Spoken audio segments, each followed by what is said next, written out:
Hey, hello everyone, this is Paul and Melanie. We're with I Was Hungry Garden Ministry here in Nashville, Tennessee. It's April 20th, 2024, and we're here to tell you all about the wonders of the garden. So many amazing things are happening. Today we had a group come together and volunteer, and we're getting some really nice carrots. I've got one here somewhere. It was hanging up there. I think I dropped it. But they're just little baby carrots about this big, and some of them are quite big. Oh, thank you. And one of the things I like to do with the carrots is when the summer camp kids come, we have summer camp that comes here, and the kids all hate carrots and tomatoes. So I have all the kids come forward that hate carrots, and they come forward, and I give them a carrot, and I say, well, try this carrot. And I do it right before lunch too, so they're hungry. Because it helps to be hungry before you eat. You know, that's, I think, a rule we should all adopt is don't eat until you're hungry. Don't eat just because of recreation or whatever, because you might put on excess weight. You might not be healthy. So they come forward, and I let them try one of the carrots from the garden, and you know what they say?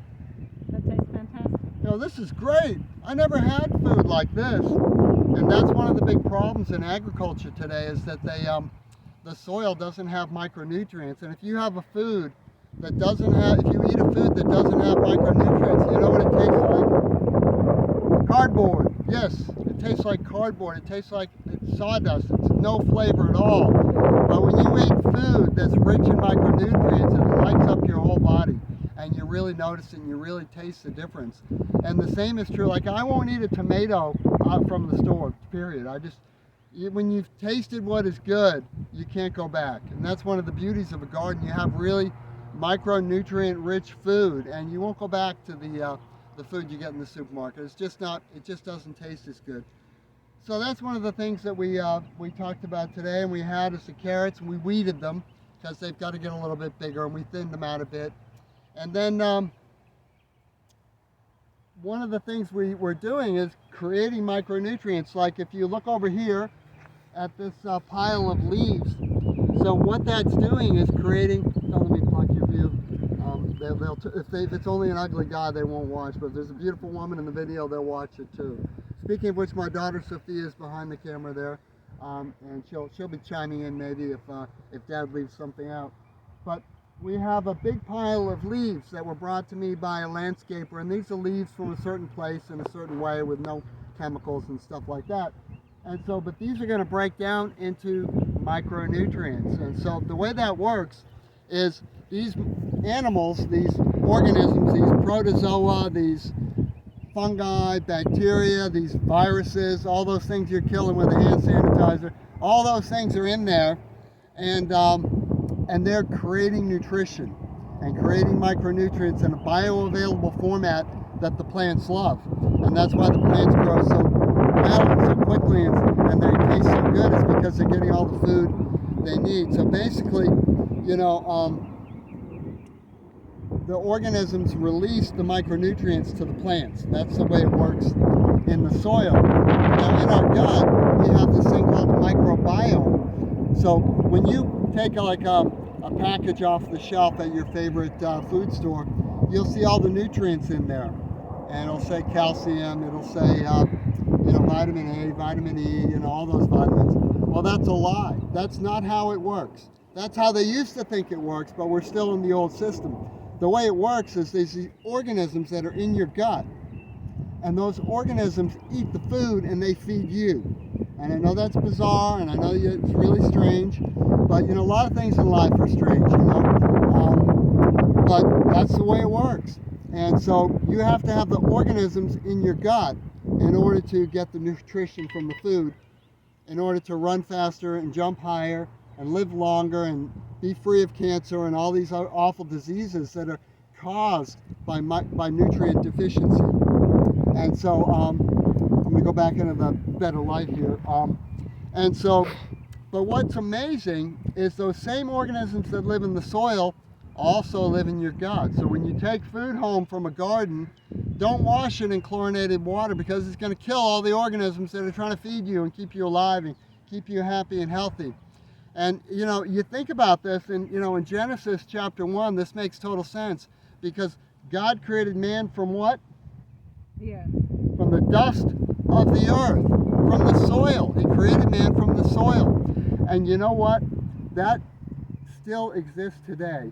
You're still being created, being recreated, and being healed from the dust of the earth, because those organisms from the soil are coming into your body and feeding you. I believe that's what Adam means. Yep. Because one of my nephews is called Adam, and so, you know, when we discovered what the meaning was, we kind of were laughing because it's like, it means dirt. Your name means dirt. Yeah. So if you're eating food from a garden that's not full of microorganisms, you're not going to be well. And so God created man from the dust of the earth. And so those same organisms also exist in your gut, and they feed you on a continual basis. But your health will never rise above the health of the soil that you eat from. So if you're eating food from soil that's been spiked with chemicals, even organic chemicals, even organic nitrogen, phosphorus, and potassium, if you're eating food from those kinds of soils that are spiked with these chemicals, you'll eat foods that look really good, but they won't taste really good because they won't have the micronutrients. So your body knows when it's getting the right micronutrients. It can tell.